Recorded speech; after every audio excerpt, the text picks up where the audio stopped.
everybody, I'm Tom Vasel, and welcome to my roundup of various games. Today we're taking a look at 6 smallish games, and we're going to talk about them in no particular order. Well, I guess the order would be the smallest game to the largest game. So let's take a look here at Reef Rescue. Nice little cube box. This is a game for 2 to 5 players, 20 minutes, and it's going to be you searching through a reef to find fish. In this game, you're going to be putting out 40 tiles, an ocean tile, face down, sort of like a memory match. Each player has 2 equipment tiles that they're going to have in front of them, and on your turn, you're going to be able to use one of them, and then you'll flip the tile over. So you'll have various actions that are available to you, and these are mostly involved with you turning over stuff and looking for small or large fish. What you don't want to find is trash. You find trash, your turn is going to be over and you get nothing. You do want to find, like, this is part of a reef.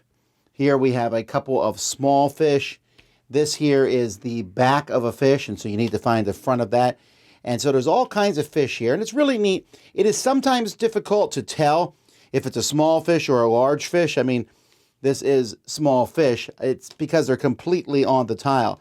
And what's really neat is the game actually comes with a thing that does show you what all the fish are, which ones are large, and you can put it together in one big giant picture. But you're going to get points for getting small fish, large fish, and the reef. Now, the game is beautiful. I really like how it looks. Sometimes the beauty gets in the middle of the functionality of it. I also love that you have those 2 tiles and you can flip them over, even though you will have to be constantly saying, what does each one do? There's like a whole section on it. The thing is, the game is a lot of flipping tiles over, a lot of kind of interesting strategy mixed with memory / just guessing where stuff is out there. Sometimes tiles get moved and everything. So I like the concept of it. It's an interesting one, but the memory takes me from loving it much more than I would normally. So I'm going to give this one a 6 out of 10. Then we have Halloween Party. Halloween Party, a small little game that's from Trick or Treat Studios, and they're coming back and reprinting a lot of different games. This one here is from Bruno Feduzzi and Gwenae Borquin.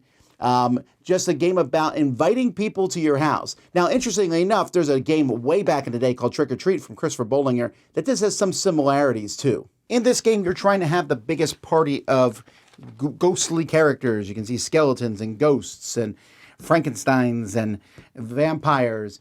And you're going to start with 2 of them face up in front of you, and you'll have a hand of cards. On your turn, you're simply going to take a card from your hand and offer it to somebody else and knock on the table, and they will either accept the person and add it to their party, or they will reject it, which means it comes back to the party that you're in. You'll notice these are all worth 1 point. So why would you not just say yes all the time? Because there are cards like this. This hearse here lets me steal the biggest group from somebody else. This just kills the biggest group of the person who takes it. There are negative point cards like this one. This one here doubles everything, whether it's negative or not.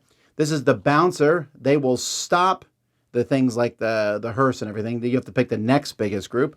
And then these here, these entertainers are going to take, if I offer this to you and you say yes and you take it, you'll also take another green card from me. If I don't have another green card, then this is discarded.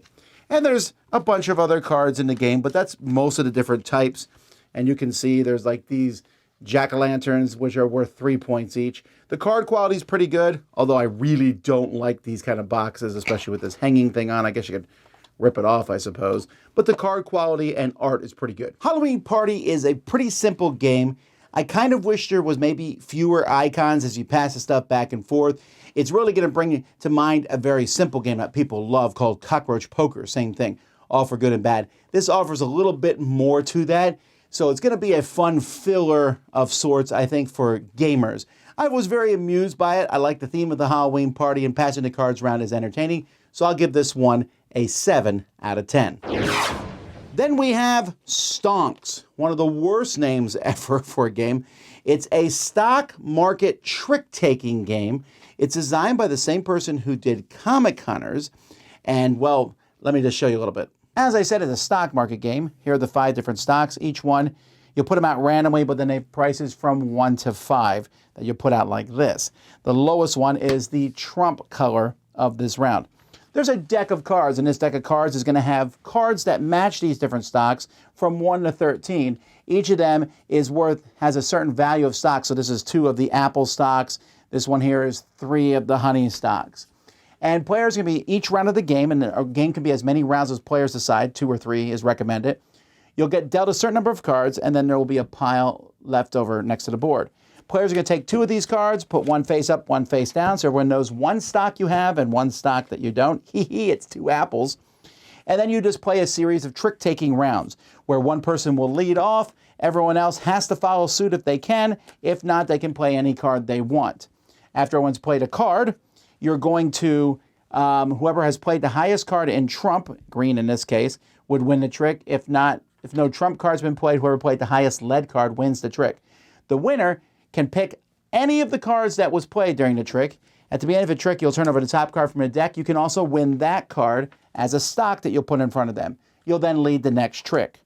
Also, many of the cards have up-down arrows on them. That lets you move stock prices up or down 1 or 2 spaces. When you do that, you flip it over. It can't be moved again until something else is moved. And that will change possibly trump. Maybe this one goes up to 4. This is now the lowest stock, so now fish would be trump. Anyway, at the end, you count up how much all your shares are worth. Like this apple, this double apple will be worth 10 points. Add your points. After several rounds, whoever has most points is the winner. Now, Stonks, oh man, I hate the name. I do like the artwork. The silly animal art on this is what I would consider to be an esoteric trick-taking game. Now, you might say, I don't like stock market games. Then you might not like this because the stock part of it is pretty involved. I found it to be interesting. It's really curious as to when you play the right cards. There is some disadvantages to the game. I think that getting a handful of high cards is just good. The low cards are also good because you can manipulate the stock. The middle cards, the 5, 6, and 7s, are worth more points, but if you don't win tricks with them, you're just giving to other players. So a handful of high cards, I think, can do you a lot of good in this. So that keeps it from being great for me, but I still enjoyed it. I would have to look hard to find the people to play it with because it's unusual. Like, hey, stock market's and trick taking. I know a lot of people who would like that, but I think there are not as many as I would want there to be. This one is a 7 out of 10 for me. Then I have insert card here. So this is the quick changing game that puts the squeeze on you. It's a really simple game here along the lines of Uno. This game comes with a deck that goes from 1 to 99. At the beginning of the game, players are going to be dealt a handful of cards. You're going to draw 2 cards and put them in the middle of the table, leaving space in between them for a card. On my turn, I'm going to play a card in between these. It has to be between 5 and 82. Once I've done that, I'm then going to slide the card onto one of these piles. I'm like, I'll make the next one harder for the next person. They now have to play a card between 5 and 26. They say. And now it's impossible for the next person to play a card. If you ever can't play a card, you'll discard all the cards in the middle of the table. You'll draw 3 more cards added to your hand, and then you'll play your lowest and your highest card from your hand to start the next round. You're going to keep going until someone gets rid of all their cards. Some cards make it easy because a wild card can always be played between 2 numbers. So the 1 does not go between 52 and 93, so it can go there. And there's also reverse wilds, which act as a wild, but they also reverse the order of play. The colors on the cards don't really mean anything, and I think that's kind of a little distracting, but otherwise the game looks really nice. When I played insert card here with people, they said, it feels like Uno, but with a little bit more strategy, and that's really where this is at. People who like Uno are going to enjoy this. The strategy is you put that card in the middle, you try to make the next thing lower for the next person, which seems like the obvious move, or you're trying to get rid of cards from your hand so that you have as many middle cards in your hand as you can, because having high and low cards means you'll be forced to draw more from the middle. It's very quick, very easy to play, does not take a long time. I mean, you can obviously have some things where it seems like it's going to go on forever, but eventually someone's going to be able to play their cards into the middle.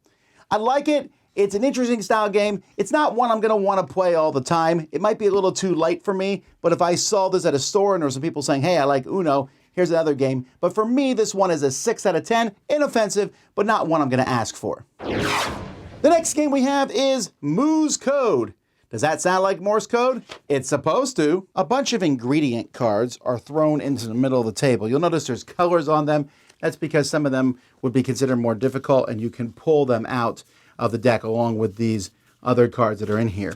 Each player is going to have a card that shows you the number of syllables in each of these. Egg, apple, and so on and so forth. Chocolate. So you will have the spoon here is given to one person. That person is going to secretly look at a recipe here. So this is an egg, a chocolate, and then a spoonful of sugar. So then I'll do the Morse code. 1 dot, 4 dots.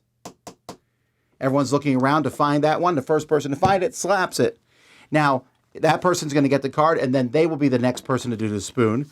There's also a few cards in here to show a mouse. You're just supposed to shout, ah, drop your spoon, and then the first person to hit the mouse card in the middle of the table will get it. That's the entire game. I guess if nothing else, you get a spoon with the game. Teaches a little bit of Morse code. Doesn't actually give you Morse code letters, but teaches kids to listen. This is a game where you have to be quiet, listen to the spoon, and then grab the cards as quickly as you can. I really enjoy that. Works. It's fun. It's silly. I mean, there's not much more to the game. There's definitely one for kids. I like the artiness a lot. This is from their Jolly Pets line. They made a lot of games with this, the Funny Pig and stuff. So a cute little kids game that I think they'll enjoy. And hey, a spoon. This one here is a 7 for kids out of 10. Next we have Outrun the Bear. But the thing is, I don't need to outrun the bear. I only need to outrun you. And that's what this game is a bunch of campers who are running away from a bear. You're going to be building a long pathway here. It's going to be longer with these tiles randomly put. I just have it short so you can see it on the screen. And this is the best part of the game. This bear is going to be moving. And if he catches you, well, we don't want to talk about that. So players are going to be going first each round. Each player has a little card here that gives you talks a little bit about your character and tells you your special ability. Some of them are passive, and some of them you can take as your action. At the beginning of your turn, you're going to look and see what terrain you're on, and that terrain is going to provide you with some sort of benefit. Sometimes it's good, sometimes it's bad. You then have the option of taking an action. Your action can be crawling, move forward 2 spaces. You can sprint to move 5 spaces, but you'll need to discard 4 cards from your hand if you do so. You can play a card from your hand. Sometimes it's equipment, which you can have one equipment, will give you a benefit for the rest of the game. Other times, they will be actions that you'll play on other players. Like this one, discard half of another player's hand, round it down, move 2 spaces for each card they discarded. Although there's also reactions that says discard is when your runner would be moved, your runner's not moved. Maybe someone's trying to move you backwards. There's a lot of cards. The cards are not particularly great quality, but the cards also have bear prints on them. Because when everyone's done, you're going to take a look at the bottom 2 cards from the pile. Not the bottom 2. The number of cards you'll draw from the pile is the number of paws that are printed on the board from the lead runner back to beyond the bear. And so the farther the track is, the farther your head, the more you'll draw. And then each of these shows how far. So if I draw 3, I would add these numbers together, and that's how far the bear moves. You need to be the last surviving player, have everyone else get eaten by the bear, or be the first one to the car. I guess you leave everyone else behind? Okay, you don't leave everyone else behind. You could get to the car. We never have yet. This game is a game I really wanted to love. I love this huge bear. I love the idea of running, the idea of the terrain affecting you. At the end of your turn, you draw 2 cards. You have to decide, do I want to play these cards or save them up so I can get 4 cards to sprint? But the take that is just too strong in this game. So many of these cards are just like, take someone else, move them, draw more cards for the bear. Make someone reveal their hand until their next turn. Move another player 2 spaces. So you always move them back, and then you move 2 spaces. And I don't know. It just felt very wild and chaotic. Yes, ha ha ha ha. And I had a funny time playing it, but I wouldn't go back to it because I just don't feel like there's anything here that's really interesting. It feels kind of like a game from years gone by, almost a roll and move, except here you're doing this. It has the semblance of strategy. They have a hard side of the board to make it even harder. And it's just, I don't know where the actual fun is unless you like making someone else get eaten by a bear in a game. Then you might enjoy this. But for me, this one here, Outrun the Bear, is a 5 out of 10. That's it, folks. Thanks so much for watching my roundup of these different games. Check them out. Until next time, I'm Vasel, and you've been watching The Dice Tower.